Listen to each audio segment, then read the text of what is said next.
These are the main events for the 27th of July.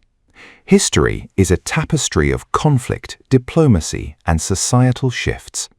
Today, we look back at the moments that defined this day across the centuries, from the highlands of Scotland to the modern landscape of North Carolina. Major events.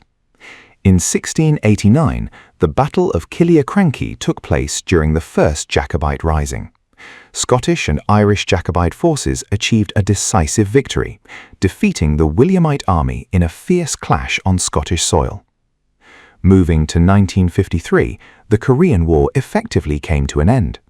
After more than 3 years of brutal conflict, US and North Korean delegates signed an armistice at Panmunjom, establishing a fragile peace on the peninsula.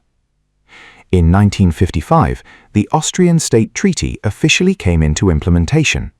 This landmark agreement ended the Allied occupation of Austria, restoring the nation's independence 10 years after the conclusion of World War II. Tragedy struck in 2007 when a mid-air collision occurred in Phoenix, Arizona. 2 news helicopters, both covering a local police pursuit, crashed into each other, resulting in the tragic deaths of both flight crews. Minor events. In 1965, the fight for civil rights reached a new milestone in Chicago. A gay rights organization known as Mattachine Midwest held its first formal meeting, marking a significant moment in the early movement. In 2020, an environmental crisis was discovered in Mecklenburg County, North Carolina.